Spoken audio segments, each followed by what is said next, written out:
Today's market call is presented by FactSet, financial data and analytics powered by Tomorrow, and SoFi. Get your money right, all in one app. 1 p.m. on the East Coast, Nov 13th. Swizzle here. That would be Dan Nathan and Elizabeth Young Thomas of SoFi. By the way, if it's Wednesday, Dan, it's Butters. Bitch, yes, it is. And we're looking forward to that. It is a interesting day once again. Elizabeth, how are you? I am well. How are you? I like the hair. Looks good. A little curl in it today. I like what you did there. A little bend at the end. Dan, no curl for you, but that's okay. I did get it cut yesterday, Guy. Thanks for noticing. You also took it down a little bit. I did. You know, we do start this by most days saying it's an interesting day in the market, and that's what happens when you love the markets. Most every day is interesting, Liz. Don't you? You can always find something. Today's kind of boring, if I'm being honest. Oof. Oof. Well, one of the things I thought was interesting earlier today, I saw the S&P flat and the NASDAQ was down. Now the NASDAQ is flat and the S&P's up 40 basis points. It just seems like there's a bid underneath the market. There's a lot of interesting rotations, I think, going on in tech. But guys, should we go to the rundown here? Throw it up because Amanda's done yeoman's work. If you take a look at the rundown, Inflation's Usual Suspects. That was a great movie, Kevin Spacey movie. And I think one of the Baldwins was in that as well. Yeah. I encourage Chaz Palminteri as well was in that movie. C-Spot Run, brilliant. I think that's actually, you came up with that, Dan, but well done. Sure. This one I'm having trouble with. Bitcoin to 100,000, rocket ship holding gem. What does that mean? Something? Yeah. No, what is diamond that? hands? Look at that. To the moon, diamond hands. By the way, Liz, you're probably too young for this, but the Usual Suspects was what, Guy? Probably 96, 97 or something like that. And then in 99, we had The Sixth Sense. Those two movies had two of the craziest twists at the end, Guy. Do you agree with that? And I do agree, because you didn't see Kevin Spacey, the GIMP, becoming actually Kaiser Sose himself. No spoilers, bro. I mean, some of the kids today are going to go out and they're going to watch it here. So, Guy, you were keeping a close eye on this inflation print. It's not the Fed's most favored print or the most favored one. What stuck out to you? Well, again, Elizabeth has thoughts on this without question, but we might as well take a look at things because, once again, inflation seems to be both pesky and persistent. And that's something we said a couple of years ago. And I think more and more people are coming to that realization now. It's obviously moderated in terms of the speed with which it's growing, but it's still seemingly problematic. Now, some things are getting better. Some things remain sort of very sticky. And I think that's the problem the Federal Reserve is going to have moving forward. And I think they understand that. And it's not about what I think, it's what people are feeling. And I think that's one of the reasons when it comes to the economy, so many people are not feeling all that good, Dan. Yeah, I mean, listen, this is one that, for a whole host of reasons, right? Political reasons. I mean, like, in some ways, when you just kind of think about what happened last week and you look at the exit polls, I mean, it was all about inflation. It was all about the folks that you're talking about, Guy, who've really been on the other side of this sort of thing. And, it's a tough one here because I don't think, and I think a lot of this data, they strip out the, the volatile, food and energy. I don't know if it's going anywhere lower anytime soon, So I don't know, Liz, like you look at a lot of the kind of internals of some of this data, like, we've gotten down to this below 3%. We've been talking about the cumulative nature. I mean, it's one thing as the headline, as the Fed looks at interest rate policy and the like, right? So they have a dual mandate, stable prices and full employment. Well, employment's pretty full. Stable prices, who knows? But the cumulative effect is the thing that keeps hurting, citizens here. Yeah. And I think there's a little bit of a divergence of obviously what we're feeling and how people are thinking about it, how important they say it is to them. But then the data comes out and we celebrate it because it didn't go back up again. So what was interesting today in the market, the one interesting thing that I think happened in the market today was even before the market opened, as we were coming into this inflation print, so this CPI print, we were coming in, people were seemingly nervous that it would come in hotter than expected. So we had the market, or at least treasury yields and perhaps the VIX, priced for a hotter than expected inflation print. So then 8:30 rolls around, it comes in bang on expectations on every metric, and we had to reprice because we weren't surprised by what happened. So it was one of those overly dramatic moments in markets. The VIX fell, the 2-year fell. I've got a chart on this. We'll do my note now because we're talking about it. I wrote about Wait. When inflation does your today. note come out, Liz? Tomorrow. Where can people find it? They can find it on the SoFi blog. You'd think she would know this by now, what a tease is and stuff. I mean, she said it like, I mean, Yeah. we're setting you Well, up. there it is. You know Can what? I just read it? It's Because this is one of my more, like, Guy gets This is geeked one of up your about moments. butters on Wednesday. I get Uh-huh. excited about this. You can find Liz's note. We get to preview it here on Wednesdays, but it drops on Thursdays at SoFi.com/on-the-money. You And did that's it. where you can That was find the it. first I time you know, did I it love- without hiccups. Or you can just go to the SoFi investing blog and you're going to find it there. And it's That's also going to correct. be on Liz Young Thomas's Twitter. All right, Liz, let's get That's into right. it because you brought some charts with you. I did. So core CPI, here's the interesting part about core CPI right now. Now, this piece is called usual suspects, as we've already covered. But what we're looking at here, if you look at the way that we isolated shelter, which is the dark blue bar in the middle, and then the salmon colored bar on the top, which is car insurance. Look at those two pieces. That is what is driving most of this number. Now, that's the pesky and persistent part that Guy is referring to. We've known for a long time that shelter was a problem. The car insurance thing is a little bit of a newer problem. But here's the fun part about this. If you adjust both of those components down to what they were in December 2019, core CPI would be 2%, bang on the nose. Okay. So that's the way that I think a lot of, whether it's pundits or even the Fed, are explaining this away. I think the Fed on one hand is looking at this and saying, okay, car insurance and shelter, the fact that they're still elevated is a remnant of what was going on in 21 and 22. So obviously all this reignition and demand, everybody moved out of cities, bought houses, all of that. It's still stuck at a lot of those levels because of what happened in 21 and 22. So the Fed says, if that's the case, this is still transitory. This isn't something that we can change policy based on today. So let's carry on our merry way. Let's not change what we're saying about inflation. We're still satisfied with the trajectory and that it's going to reach 2% at some point. Because if we take these items out, everything is fine. Mhm. Now, my take has been and remains, if you strip everything out that's a problem, of course it looks fine. But everything that we're looking at here is still stuff that people have to pay for. So, Guy, to your point before, the cumulative effect or even just the stickiness of some of this, we don't have an option. We have to pay for shelter. And in CPI, shelter is measured by rent. So this isn't just, if you don't buy a new house, you're not suffering.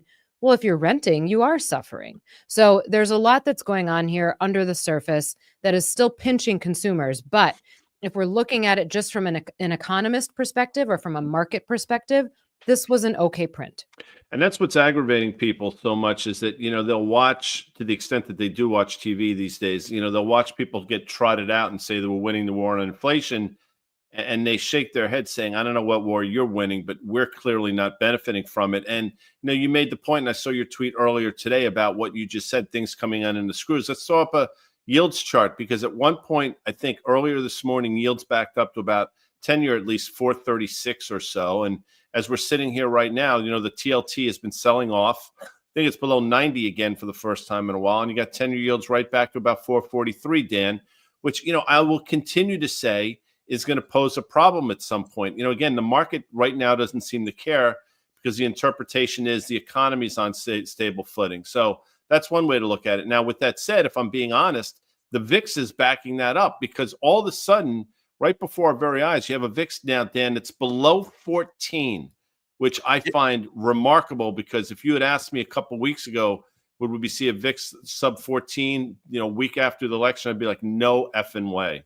Yeah. And just, to your point about yields and the 10-year in particular at 445. I mean, the last time we were at 445 was early July. The S&P was basically trading, near 5,600. Here we are, you see where we are at this kind of 6,000 level, nice round number there. And so at some point, something's got to give. Doug Cass, our friend at StreetPro.com. He had a note out this morning. You guys should check out the StreetPro.com talking about, the equity markets and valuations. And he was looking at equity risk premium. I think we highlighted that a bit before, maybe a few days ago. Listen, valuations, who gives a crap? But what I see under the hood is a bunch of rotations. I just want, maybe Amanda can pull some of this up. Guy, you and I were just on our fast money call, and we're just seeing some things in the markets where, we'll get to the semi and the software thing. And we gave you a shout out, Liz. Yesterday, we were talking about the rotation out of semis into software, but pull up this name, DAVE. Comes out what, guy?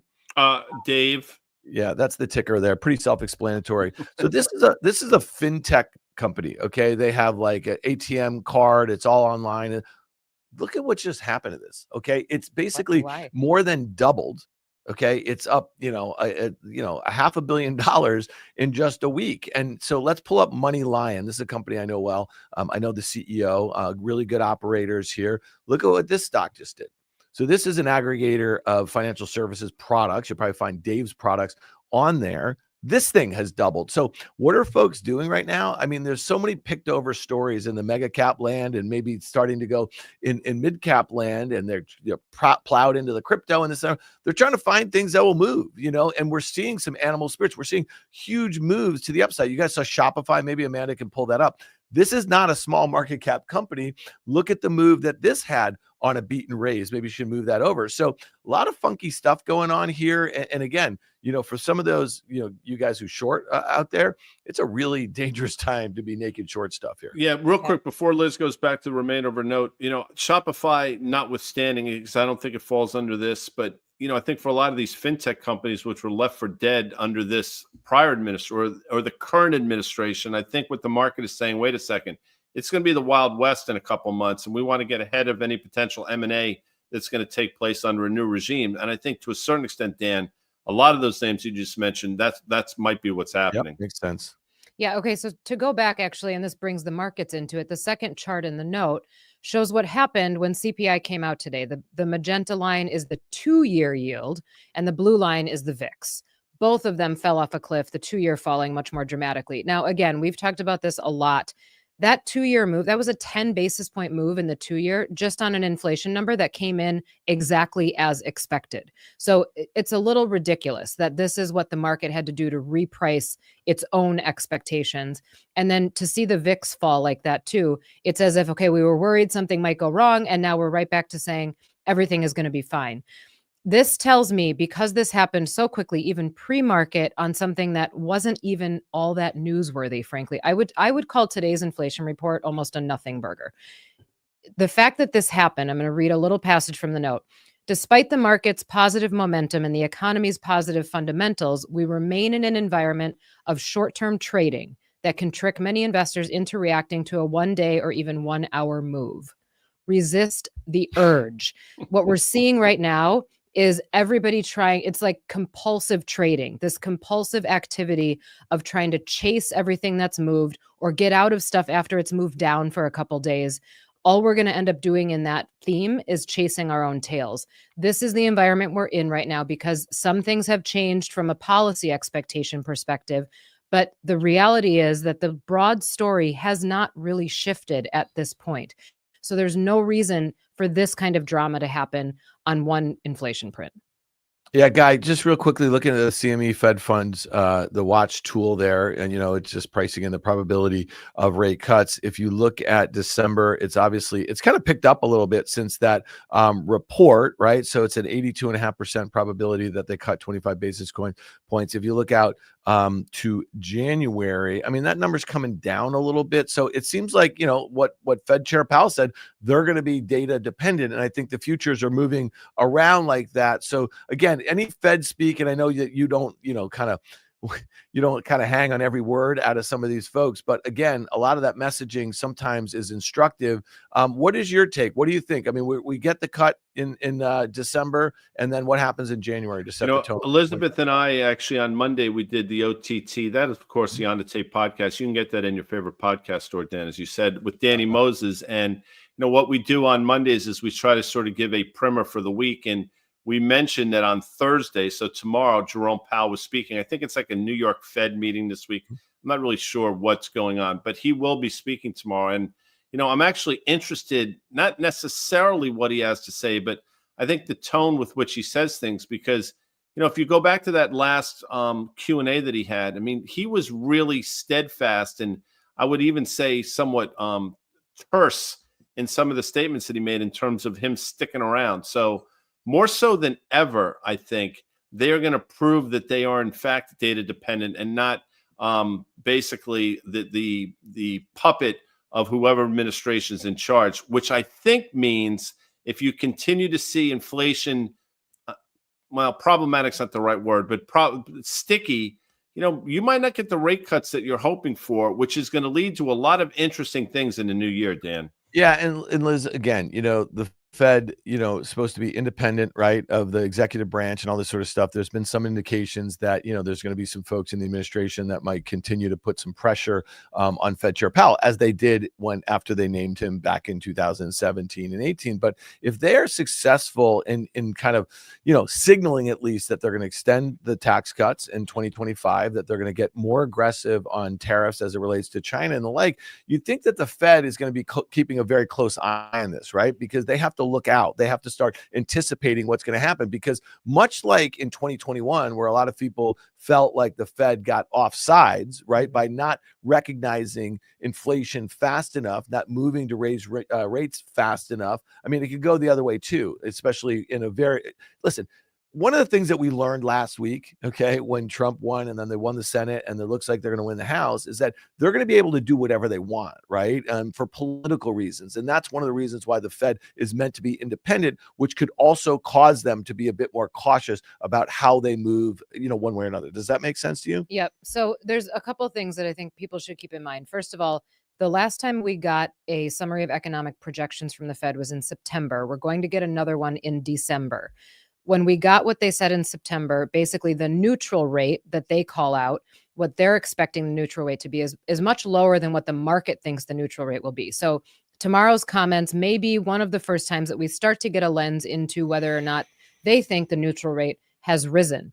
That's one of the things that I think they'll try to use as a tool in commentary as they're watching how this all might play out. Back to the inflation part and how policies would bake into that. When I talked before about how I think the Fed sees the shelter component and the car insurance component as transitory, Neil Kashkari, I know, is one of your favorites, right, Guy? Can I say something? No. Don't do it, Liz. Don't do it. Neil Kashkari spoke today and said something along the lines of inflation is the one thing that could change this and could derail it. But it's going to be, this is now me saying this, it's going to be specific components of inflation. It's not going to be shelter.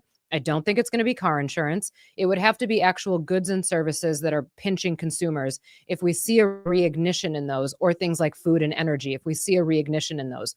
Yes, I know the Fed focuses on core, but I think it will still matter if gas prices go up a lot and stay up. And then they will have to be more cautious.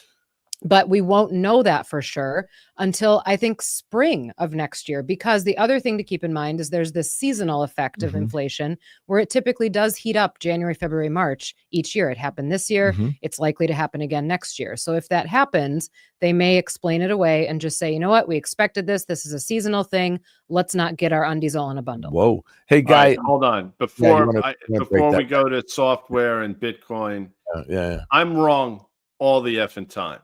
But I'd like to think, maybe I'm wrong. You guys can put it in the chat. There's a certain humility to me when I'm wrong. I come out and say that I'm wrong.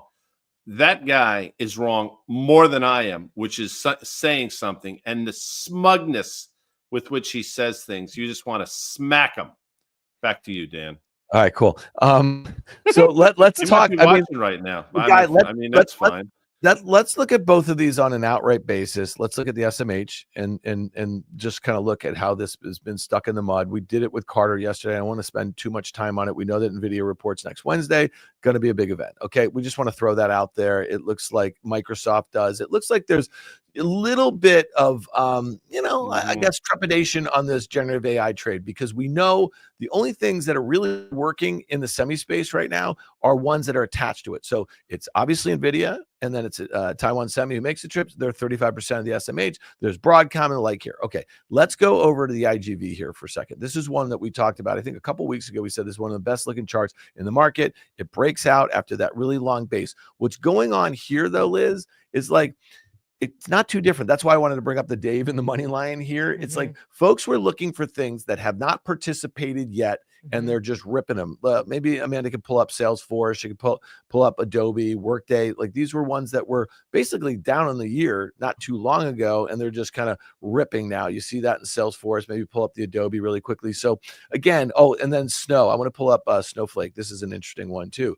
I mean, there's really no news why these stocks are rallying right now, other than people are piling into them. So, again, let's talk about those sorts of rotations at a time where the NASDAQ 100, hey, Guy, what do you see there? What would Carter be calling that? I would look at that and say that is a bearish to bullish reversal. Yeah. So that's the first time it's through that 150-day moving average going back to last spring. Interesting sort of stuff. Valuation's kind of tough, but if people are looking for catch up, that'd be the sort of name. So Liz, talk to us a little bit about the rotation out of what has been a massive leader for the NASDAQ. NASDAQ's at all-time highs basically, and now software is taking the mantle or pass the baton from the semis. Yep. So first of all, this is a part of why you start hearing animal spirits over again, because what we're looking at is, for example, the IGV up 14% in a trailing 1 month period. All right. You have to ask yourself, where is it coming from? Number one, ask yourself the question of, are these companies 14% better than they were 30 days ago? Fundamentally, the answer is probably no, mostly because we haven't heard from them. We haven't heard from all of them in the last 30 days. So we don't even know the answer to that really. But the chances are that they're not suddenly improved 14% under the surface. So this is multiple expansion. Okay. Many of these moves are multiple expansion. Now, what you could say is, but we deserve multiple expansion in a lot of these laggards because now the outlook has changed. The growth outlook has changed. Inflation hasn't become a problem. The labor market is steady. All of the macro stuff is still in place. And we've got this expectation of policies that's going to drive growth further in 2025. I would agree that there is definitely a chance now that growth will be different in 2025 than we thought maybe 6 months ago. Does that mean that these moves in the teens over a 30-day period are going to stay up that high? I don't think they are. I think that this is a little bit overdone, but I don't want that to come out as if I don't think that these are good things to buy. I do still favor software over semis. And in fact, cybersecurity, last week on Halftime Report, I used as my final trade, cybersecurity names in particular in the software space. So I do think that these are good trades. I think that you probably should wait for a little bit of a dip back down once some of this animal spirit stuff slows down. And that could be an entry point. But I would be careful to not just blindly buy it, because if we hit the skids on anything, you're going to see these ETFs really suffer. All right, real quick. I'm not a daily viewer of the HTR, but I did actually hear Elizabeth talk about cyber. Amanda, pull up a Palo Alto chart, and this is one, Dan, I know you know this. We've talked about favorably for the better part of 6 or 7 years now. This is, pre-COVID, this is one. And if you go back longer term, the thing with Palo Alto is you have some pretty significant pullbacks, but this has been lower left, upper right now for quite some time. And I think this will continue, and Liz is right to point it out. Now, what I find even more interesting about this, it's doing it without Microsoft to a certain extent, Dan, but the rotation is powerful. And you mentioned NVIDIA and Taiwan Semi. Taiwan Semi is showing some signs of rolling, and we don't have to look at it, but look at AMD, look at Qualcomm, which we're going to throw up, and you can do this in any order you want. And then look at Micron. I mean, AMD is trading 140 and change, has not been participating in any of the market rallies. We're sort of going to look like we want to test that August 5th low. I think that's problematic. Qualcomm, which just reported earnings, I think it was last week. I thought the earnings release was fantastic. I said it on Fast Money right after they reported that I thought it set the stock up to have a huge move to the upside and test the prior high that we saw, I think around 220 or so. That obviously didn't happen. We got right to the 150 and failed. And then we just had Micron up. I mentioned Micron because it was in September, Dan, that they reported the stock, I think, went from like 94 to 115. We talked about it on the show. Neither one of us saw anything all that remarkable about the quarter.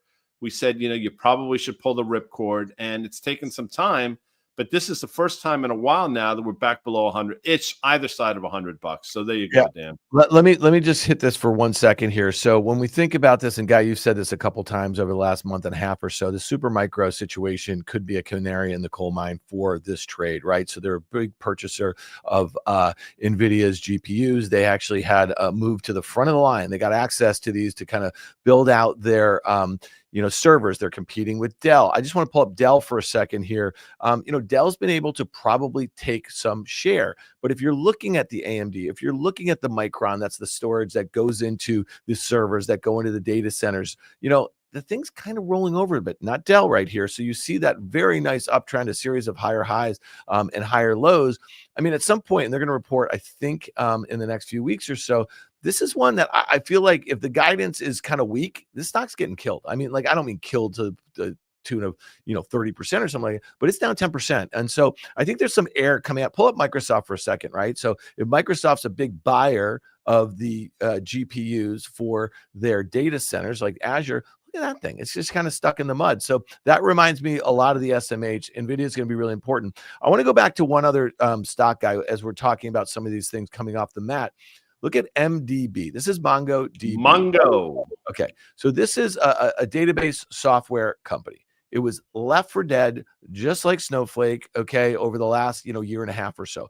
That 8.5% move. Now, if Amanda wants to draw a line from that gap lower in June, look at where this thing just broke out from. It just broke out above its 150-day moving average. So the one thing I'd say to Liz's point about, no, not the one, do a horizontal line from the gap, back in the spring. And I just want to show up higher, up to the left. All right, we're not going to do that. Boom. There you go. So look at where this is breaking out. Okay. I just think there's a lot of setups like this. People ask, well, why do you guys spend so much time on charts? Well, a lot of traders, a lot of investors look at these as one input into what they're doing. You can't look at this story and focus on valuation. I'm going to tell you why. On a gap basis, they still lose a lot of money. This is a company that might do $2 billion in sales this year. On a gap basis, I think it'll lose $350 million. So on an adjusted basis, it trades 100 times earnings. On a price to sales, it trades at 12 times sales. So the valuation makes no sense, but might people run this thing a little bit? Yeah, possibly. So if you're a trader and you're nimble, I think you can take a shot on some of these sorts of things. But if the NASDAQ starts to roll over, these things get hardest hit first because they're going to be in weak hands. They're going to be in traders' hands. Let's take a look real quick before we move to some individual stocks. That SMHs versus the IGV that we actually talked about. You can see it in the fun colors. I think one is that a magenta, Elizabeth? Magenta, yes, magenta. Yeah, and the other's a blue. But you can see, I mean, this illustrates it exactly. You can see the point. The decoupling is actually now getting back in line. And by the way, Liz, I gave you a shout out, as Dan mentioned yesterday. I'll do it again. I mean, this is something you thought was going to happen for quite some time. Yeah, well, so the thing that makes me nervous about it is just the velocity at which that magenta line rises at the end of this chart, right? You look at that and you can think about yourself 6 months from now, looking back at the chart and think, why in the world did I buy after it did that? So that's why I say I think you got to give this a little time. Usually I look at this pair as an indicator of cyclicality. A lot of times you see semiconductors tracking cyclical trades and software trailing if we're in a cyclical environment. This has been a little bit different. So since the election, we saw the traditional cyclical trades really take off, things like financials and industrials, all of the stuff that might benefit from deregulation and onshoring. But semiconductors and software did the opposite of what you would expect in a cyclical environment. I think this, to Dan's point earlier, is just people looking for growth, looking for ways to make money in the next regime. And they feel like maybe they've made as much money as they might make right now in semis. So then, okay, the closest adjacent trade to that is software. Let's try that. And I think that's what you see happening here. I also think that's what is happening in Bitcoin. I think that's what's happening in a lot of other places where people are just sort of grappling for growth. And at the same time, getting used to the idea that yields are higher and may stay higher. So we have to discount growth at a higher level than we thought we would. And we don't necessarily have that tailwind of the Fed at our back. So everything that had gone up based on the idea of maybe it was 5 cuts this year, whatever that was when the trades began, now we're back down to maybe we get another 75 basis points out of the Fed, and if we're lucky. So you have to make decisions differently about where you're going to find that growth. And I think that's what's happening here. Yeah. And so if you're looking for growth, right, in tech, I mean, one of the things you might have gotten some of the best stuff near term in this kind of adjacent AI trade. We just went through some of the components, the hardware components, but we also talk about the hyperscalers. It's Microsoft, it's Google, and it's Amazon. Here's a headline from The Information, just came out. And I think this is really important because I think this is the stuff that a lot of portfolio managers in tech are going to start to focus on. So following OpenAI, Google changes tack to overcome slowdown in AI improvement. What does that mean? Well, they built these models, they've trained these models, and now they're trying to make them better, faster, and the like here. Okay, so that's why if you're Gemini and you're Google, you're going to upgrade from NVIDIA's Hopper to Blackwell, because it's going to have like this performance, improvement and the like here. And if you can get better performance, you get better performance on your models. And so this is just really important. I just want to read this first paragraph. Google has recently struggled to achieve performance gains in its Gemini conversational artificial intelligence at the same rate it did last year, prompting researchers to focus on other ways to eke out gains. Listen, people, this is not what you want to hear at this stage of the game, right? You want to hear about, kind of speed in which these things are progressing. You want to hear about customers that are happy about that speed, who are willing to pay for this sort of stuff, and then can resell it off of Azure and AWS and Google Cloud, right? Like that's how this spend is going to make sense to everybody. So to me, I think we're building out over capacity. We're probably going to see some performance hiccups here. And so to me, if NVIDIA comes in and they don't guide higher to the point that, a lot of investors are expecting, I think this trade comes undone for a little bit. So that's where the SMH trade gets under pressure without question. And, you mentioned Hopper, which is my favorite character in Stranger Things. By the way, season 5, I think, coming up soon. What also is strange, although not so strange to you, Dan, is this move in Spotify. That was a tremendous segue by me. So let's throw up the Spotify chart, because this is one you've liked for quite some time for a myriad of different reasons. At one point, you thought somebody should buy them. I think that genie's probably out of the bottle, but man, oh man, Spotify just keeps going. Yeah, I mean, listen, I had been saying this for a bit. I mean, when you think about Netflix and you think about obviously the cost of content, that was something that kind of held their profitability back for a while. It was just, kind of a free cash flow disaster for them. And then they kind of turned off that spigot, but they moved into, some other kind of areas. Live, they have an ad supported model. They got rid of some password sharing. So that has also been very accretive to their margins. I thought they should broaden out horizontally, right? And get into the live streaming, or not the live streaming, the streaming music space, and then obviously podcasts. You look at this company on an adjusted basis, they just swung to profitability. Revenue growth is probably high teens or so. GAAP EPS, though, is gone from a negative 273 to $5.83. This is what's going on here. They're seeing margin improvement. So, I get it. But again, this seems like the sort of thing to chase a stock like this. Maybe Amanda can pull it out to a 5-year or something like that. It seems a bit aggressive. So margins are expected to go from 30% to a 31.5% gross margin this year in 2025, and then 32.5% next. That's what you're buying here. This is a company that just, I think, announced 280 million global paid subs. They have 650 monthly active users. So everything's going right here. It's become a bit of a monster. I don't think you chase these things, though, Guy. Cisco reports. Let's take a quick look at the expected move. It's interesting. If you look at a Cisco chart, it's had pretty violent moves both up and down. I'll say this before, Dan, your thoughts. I look at this longer term chart, and I think there's a real opportunity for Cisco just to say something good enough to get the stock to trade back to the levels that we saw late fall 2021, which I think was $63 or so. So obviously, listen, we're nowhere near the all-time high that we saw back in, pre internet bubble. But with that said, we're getting close to the highest levels in Cisco in quite some time. So listen, not a lot of earnings growth, not a lot of revenue growth. I mean, reasonable valuation, not all that exciting, but it feels to me like Cisco might surprise on the upside here. Yeah, I mean, and then I guess what's in the stock. So Liz, Guy just said, you have mid-single digits earnings and sales growth. The stock has had this monster move. Gross margins are kind of flat. We know that some of their end markets is kind of weak demand, that sort of thing.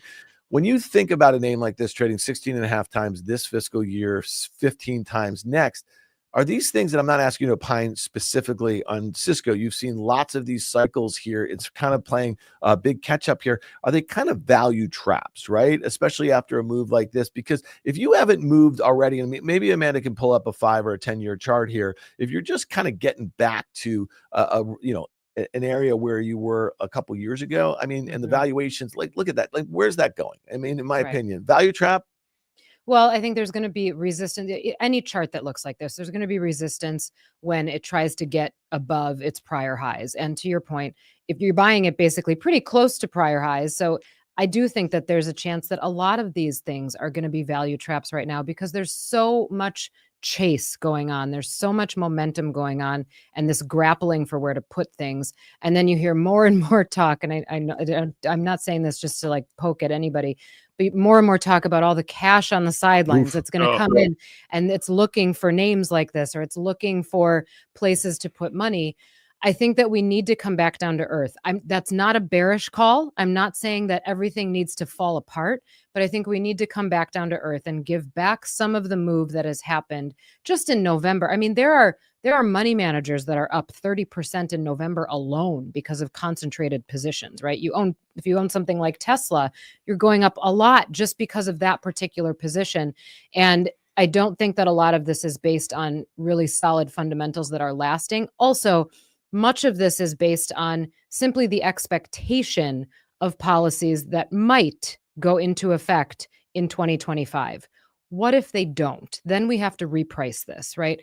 Just like we had to reprice CPI this morning very quickly, we have to reprice a lot of this stuff too. So be careful buying into a chart that has gone astronomically higher in the last 30 days. A couple things before we go to Butters, Dan. One, Amanda just explained to me why Spotify has been doing so well recently. That's because we now put our market call videos and audio into the Spotify application. So number one. Number two, I think John Krasinski, did I say that correctly? Yeah. He was just named, I think, the sexiest man by People magazine. Dan, sorry you didn't get it this year. I know. But maybe he plays Jack Ryan. I think you may know this. And one of the final episodes of the last season that I watched, Jack Ryan was being hung by by chains by his arms, and his legs were in water, and they were torturing him by putting basically a battery, the battery thing, and put it in the water, and they would shock him and he would scream. And you know what? That's what they should do to people that say money on the sidelines. That should be the effing punishment. Sorry. Guy, you know what that just ripped off? It was Lethal Weapon 1. Mel Gibson was being hung by chains. And they were doing the same thing. I think what's his name? What was Stallone in that movie where Rambo. First Blood. What was his Rambo. name? Rambo. They did the same thing. Maybe it's a form of torture, Dan. Maybe it's not that they're ripping them off. It's a lot of folks ripping off a lot of folks. All right, let's do this thing. If it's Wednesday, by the way, I know. Hold on. If you're one of these people that says money on Elizabeth is not one of them, that should be your punishment. Just said it. Back to you, Dan. She just said it. No, she said it in a mocking way of the people that she didn't say it as a point. She said it to. Anyway, hey, Guy, by the way, this one, and I'm going to go straight to Liz on it because this is right up her alley. Okay. I'm going to be really clear on this. All right. If it's Wednesday, we get a preview of John Butters' earnings insight analysis. He is the CERN. If it's Wednesday, it's Butters. John Butters is the senior earnings insight analyst over there at FactSet. He writes a report. You can have it in your inbox on Fridays, factset.com/insight/subscribe. But we're going to take a look at what John is kind of focused on this week. And this is right in Liz's wheelhouse. Before we go to this slide, I just want to pull up the Dixie, DXY. That is the dollar index here, people. And look what's going on in this one here, because this is, I think, a big part of this story that we're focused on here in John Butters' work. Look at this for a second. All right. Look at that. Oof. I mean, that is a currency. And I know some of you say, well, you guys just went through a bunch of charts of stocks that just did the same thing. That is a massive move. It went from a 52-week low to a 52-week high. And when you think of it, 100 to 106 and change, massive currency move. All right, now let's focus on what Butters is writing about. S&P 500 companies with more international revenue exposure are reporting higher earnings and revenue growth than companies with more domestic revenue. All right, see what we just did there? We put that together. Liz, go for it. Yeah. Okay. So first of all, currency charts are not supposed to look like that. The same way that yield charts are not supposed to look how they look right now. And this is for Q3. We're in Q3 reporting season right now. So we're hearing about something that's already happened. If the dollar stays strong like that, it hurts our exports because all of our stuff is much more expensive to the rest of the world. So companies that have a lot of revenue exposure internationally during a weak dollar environment are going to be up against a much different headwind if we have a strong dollar environment. One of the things that Mario and I have done, mostly Mario, let's be honest, has done some analysis on what we would consider a strong dollar environment and a weak dollar environment, basically just one standard deviation off of the average dollar level. In a strong dollar environment, you see the market shift. You see defensives take over. In a weaker dollar environment, you see things like cyclicals and consumer discretionary take over. I would expect the same thing to happen in earnings. So if this strong dollar environment persists, we may see a very different chart in Q4 reporting season. Well, that was the way I wanted to set it up that way because So I did it right. No, you did Good. do it right Glad. because again, just because you have a chart of an underlying confirming, or not confirming the data right here, I just think that's fascinating because it could go the other way too. Thoughts on that one, Guy? Well, she's 100% right to bring that up, and the dollar should not move to the magnitude that it has since the fall. But this is going to be interesting because you're obviously trying to position for what's going to happen, and I've said it, and this is not an indictment, this is not a criticism, this is not political, this is not anything. But President-elect Trump has been very outspoken about the strength of the dollar being a problem, and he's one of the only presidents in my lifetime, if not ever, that's openly talked about the want for a weaker U.S. dollar to make our goods more attractive. So if, in fact, you get the rate cuts that he's probably going to want, and we'll see how that manifests itself, and if you get the dollar weaker, those trades which are working, the weak U.S. dollar trade in the form of the multinationals, you might see a reacceleration there. So that's how I'd be looking at this. Yeah, no, and I think that's a great take by both of you. All right, let's look at this. At the company level, NVIDIA, Pfizer, Alphabet, and Meta are 4 of the top 6 contributors to earnings and revenue growth for companies with more international exposure. Liz. Yeah, I mean, okay, look, we're talking about 4 of the Mag 7, right? Top contributors to earnings and revenue. I don't think that we're expecting them to continue to be as big of contributors as they have been in the past, which is another reason why we're seeing this big rotation, and we need earnings to rotate as well. So fourth quarter, perhaps it stays sort of that way, but into 2025, what you want to see, and I talked about the difference between fundamentals and exposure to fundamentals, and then you have just multiple expansion. Into 2025, what I think about a lot is if you've already got price action in the market, you need certain fundamentals to confirm it in order to maintain that price action. Okay. So if we've got a bunch of price action right now that is telling us cyclicals should take over, all of the lagging sectors and industry groups should take over and show some strength, we also need their earnings to come through and show that same strength. So let's say that this handful of names stops contributing as much to earnings and revenue growth for the S&P. That's okay, as long as many of the other names pick up the slack. And I think that's what we need to answer the question of as we start the following fiscal year. Love Butters. Well done. I don't know how Pfizer made itself into there. This is one of the that worst. makes I don't get that's one of the worst. That is such an outlier. I know. Well, I think it's an interesting take, though, that 3 of the 4, and again, they've been such massive contributors. It's not too different than what we just talked about before. You can see it going the other way, too. All right, that's John Butters. He's the Senior Earnings Insight Analyst over there at FactSet. You can have this report in your inbox on Friday morning. There you go. FactSet.com/insight/subscribe. All right, Guy. Liz has to get out of here. Let her 5,000. We're going to let her 5,000. You and I are going to take a few questions. I got a good question. We want to thank Liz Young Thomas for being here with us. You'll be back on the tape podcast on Monday morning. On Lunes. Can't wait for that. Well, Thanks. it's a great scarf, by the way. Thank you. Yeah. Great fit today. That's what the kids say, Guy. Great. No, I don't know what that means. Oh, really? Outfit. I don't know what it means. I mean, I know what the word great means.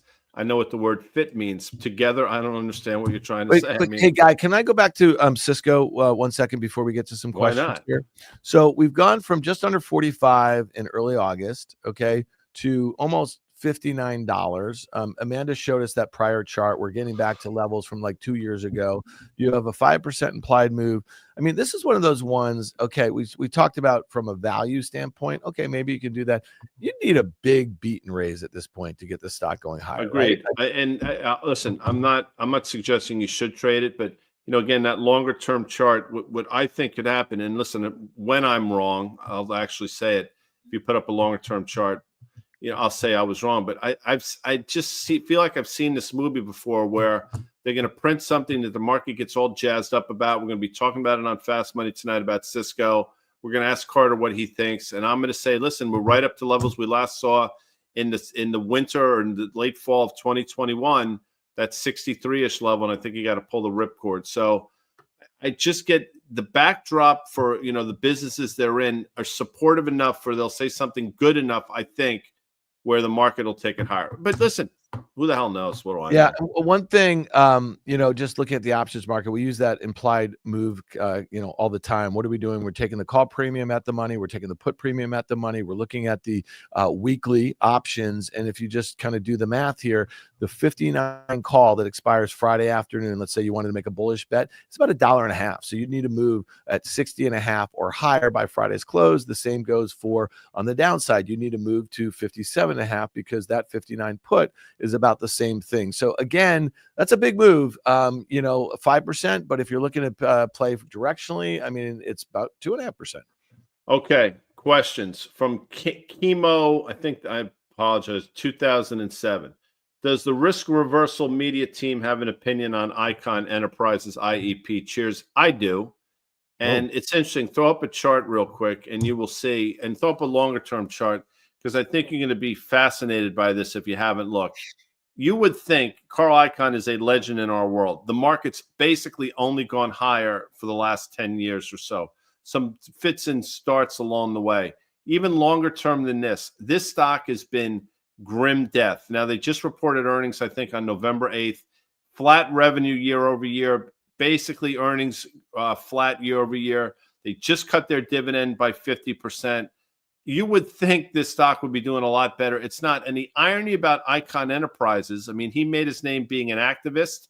This is a company that needs an activist more than any other company out there. Now, obviously, given the structure of the company, it's not going to happen. But I see no compelling reason whatsoever to foray into this, Dan. Well, the irony is that I think what got it going to the downside was a short report about the way the company is structured. In May of 23, Hindenburg actually had a report out, and it was basically saying that was trading at a significant premium, 218% to its asset value, the net asset value. They were marking things, yeah, the firm was allegedly inflating the asset values. I mean, listen, this is one, and you say this all the time. I mean, often where there's smoke, there's fire, especially in financial markets here. And so, if you're Hindenburg, they have a great track record in doing this stuff. So, outside investors are just kind of been getting out of this thing. If you look at the holders, I think one of the other issues is, I mean, listen, this is all Icon, and there's a handful of, I think Carl owns north of 50%. But with that said, I don't see any reason to get into this thing. Lost Creek. Hopefully you'll find it. Any thoughts on Palantir, which I think today again made a new all-time high, north of 63. I mean, we talked about this. We pointed out how the valuations, price to sales don't make a lot of sense. People are getting geeked up. Palantir's the new AI play. They're obviously a data play as well. There's a lot of things to like. The only thing not to like is, one, the parabolic move, and two, the valuation of the stock in terms of that one metric that I just mentioned. Well, I mean, that one metric is kind of important, right? So it's growing sales at about 25% over the next couple of years, 21% in 2026, is trading at about 50 times sales this year, guy, and about 40 times next. And when you look at earnings growth, 50% this year, but a big downtick to 21% over the next couple of years. And okay, fine, it's an 83% gross margin company, but just do the math on that price to sales. I mean, you have a stock that's trading with $140 billion market cap, and what did we just talk about on the price to sell, or as far as the sales? I just want to pull this one up on a relative basis. They have nothing to do with each other, okay? But look at Intel. Okay, you want to know what Intel's market cap is? $108 billion. versus 140 for Palantir. Now, obviously, Intel's having its share of execution problems and the like, but they still make money. Well, maybe this year they're not supposed to, but swing back to that. And there's a company that is making, I don't know, doing $52.5 billion in sales annually. Yeah, Palantir will do $3.5 billion in revenue next year, just for comparison and just in terms of their market cap. So, they got to do a hell of a lot on the revenue growth side of things to grow into that market cap. Maybe it happens, but man, oh man, it's stretched. Mhm. We teased Bitcoin earlier. We have a bunch of questions on Bitcoin. Might as well throw a chart up. It's the move has been astonishing over the last couple of weeks. Most of it, I think, on this renewed hope about this administration, what they could potentially do with Bitcoin. Who knows what's going to happen. Again, I'll say this. I think part of the Bitcoin play is a play around the Federal Reserve. So if you hear some hawkish commentary out of the Federal Reserve, and if they basically start to address the fact that inflation's stickier than they think, and maybe you're not going to see the amount of rate cuts the market is expecting, that to me is a reason why you might want to sort of think twice about Bitcoin at these levels. That's just me. But with that said, I've been saying that for a while, Dan. Yeah, but Guy, that is 100% spot on. If 70,000 to 93 is about potential deregulation or favorable regulation as it relates to this risk asset, fine. It's getting to 2 trillion. It's never been there, that sort of thing. But if the dollar continues to strengthen, and we just showed you that Dixie chart, it's not doing the thing that you would expect it to do, right? With a strong dollar. So when you have the fundamental reason to own this thing diverging for the reasons that it's going up, I just think you want to be careful. Like, listen, we've had no shortage of guests on Fast Money, on this podcast over the last 4 years or whatever, tell us that Bitcoin's going to 200,000, going to 300,000. You don't get it. That's fine. I mean, maybe I just can't think of the reasons why it would, unless you have a dollar going down materially lower, or there's some risk to fiat or this and that. Doesn't seem to be the case right now, Guy. Last one before we 5,000. We got a question about the SPR and whether or not this new administration will attempt to refill it. I don't have it in front of me, Dan, but I think there are rules in place in terms of what you can do over a period of time to I don't think basically you can say, I want to refill it tomorrow, is my point. So yes, I think he will address it, but I think they have to play within the guidelines of historic norms. Now, if they change the rules or change the law, I guess anything's possible. And I guess the question is sort of predicated around, would that be bullish for crude oil? But as far as I know, there are rules and regulations around the speed with which you can refill the SPR, Dan. Nathan. It's crazy on the crude chart, and we know we had that funky print in 2020, and we don't have to get into that. But you know where crude topped out in 2020, Guy? It topped out, I'm just doing the math here, like 65, 66 or something like that. You can see the kind of move, and you can draw a line all the way across that. This is one of the kind of worst performing commodities, one of the worst performing risk assets that we've seen. Look at that. I mean, look where that is. I mean, I just eyeballed it, but look at that. So if this thing breaks, if you want to refill that SPR, the Strategic Petroleum Reserve, you might want to be patient about that, because you might get it at much lower prices. And for all the crap that the Biden administration took about, drilling and their energy, positioning, they drilled more in the last 2 years than any time prior over the last 10 years, So again, I think they were very, very conscious about lowering the price of crude oil because they knew this was a big part of inflationary pressures that a lot of U.S. citizens were feeling. Duly noted. All good. I got a 5,000, as do you, for CNBC's Fast Money. We'll be back tomorrow I believe Carter's with us tomorrow, if I'm not mistaken. All right. And here's the deal. I mean, you've been saying this all along, Guy. We want to get to 100,000 YouTube subscribers. I've been saying it. I know you've been saying it. We have about 93,000. If you're watching this right now, whether it's live or you're watching it over the next day or so, and you don't subscribe to our channel, let's do it. Also, Market Matrix, Guy, we've been doing it for what? How many years? I don't know. It feels like 30 years. It's 30 years. All right. Listen, it's an AI generated podcast. Guy and I and our team, we kind of curate 10 of the most important stories of the day. We put it into a large language model, have it summarized. We put it into a voice bot. You don't have to listen to us. It goes into a podcast. It drops right after the close. In under 10 minutes, you can get all you need to know what happened in the market that day. Hey, listen, if you listen at 1.5 times like Guy does, speed gets done sooner than 10 minutes. So go check it out. Market Matrix is MRKT Matrix. No, I love it. Yeah, I love listening Sure. to things at 150%. I don't know how people do that.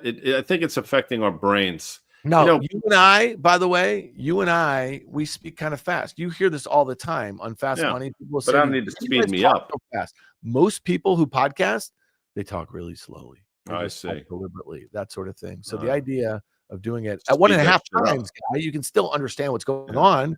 You just have to pay attention. What is that? Cheapest thing you can do. Rangers lost last night. Winnipeg is an excellent hockey team, but the Rangers have some issues that they need to address.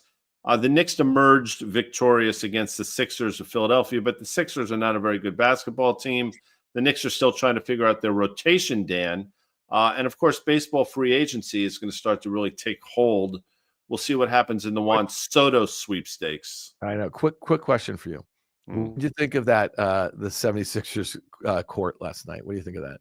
It was all blue, right? Did you find it Why do people? You know what I think of it. Why do we have to? Why do we have? Amanda? Can I curse? Are we done? I won't curse. Why do we have to fuck up everything? Why can't we just leave well enough alone? Why can't we have just a parquet floor like we have can I ask you a at question? the Boston Garden? Like, what do people think? Oh my God, people are going to come see the Sixers tonight because of our blue floor, or they're going to come watch a hockey game because we have a chip in the puck so people on TV can see where it is. Why at a baseball game do they have to pipe in music between every pitch? Why is that? Why do you need a halftime show at the Super Bowl? Why? But let me ask you this: when you started, I don't understand. When you started going to Yankee understand. Stadium and watching Mickey Mantle and that whole squad in the in the late 50s and the early 60s, they had a guy playing the organ in between everything that was going on there. Maybe they had a little organ play between innings. They had a lot of organ play. Now they get this piped in shit. They have the shell game in the center field. That stuff sucks. Video screen, and the Mets have the guy that comes out of the apple, and they have mascots. If I go to a baseball game, I want to watch fucking baseball. I don't need all the other ancillary bullshit. I don't need the stimulation. Is that what we are as a society now? Yes. Seriously, I'm asking a serious question. It's all about dopamine. Well, we're doomed. We're doomed. We are. And we get what we deserve. You know we're doomed. All right, one quick question, then I know we got to get out of here. If you're at a basketball game, okay, and you're in a commercial break, and they bring out a kid, puts a jersey on him, they give him a basketball, they say, if you can hit this half-court shot, we're going to give you 10 grand or something like that. You don't like that?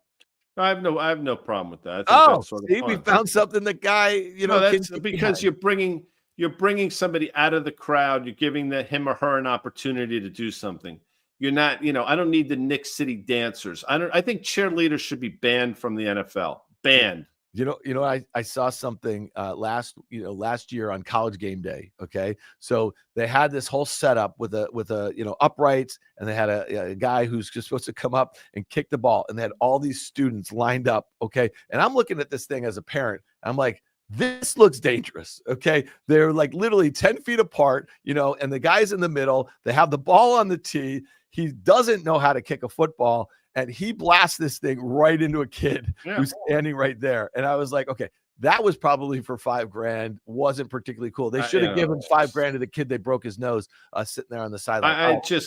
But you've seen me at games. Like, I have my jacket on. You don't move. I'm there to watch the freaking game. These guys know that our audience knows that you and I were sitting opposite sides of the rink at a Rangers game. I want to say last May. I could eyeball you and your lovely wife, Linda. I was there with my wife, Sarah, and you did not move. I don't think you moved out of your seat the whole time. Watching the game. You're wearing your tie, your sport jacket. You thought you were watching at the old. Go back and look at the old pictures of like Madison Square Garden. But mostly men, business suits, hats, smoking cigars. I mean, that to me, that's the halcyon days. That's what we should go back to. Now you got people getting in fights and singing songs and drinking their 32-ounce beers. I mean, stop it. You're embarrassing yourself. I think you missed a message over the last few months. We're not going back. So you're stuck, baby. You're stuck in your old school ways. Well, that message didn't resonate with a lot. Maybe we are going back. Cigars at Madison Square Garden. All right. Should we get out of here? Bye, everybody. Thanks.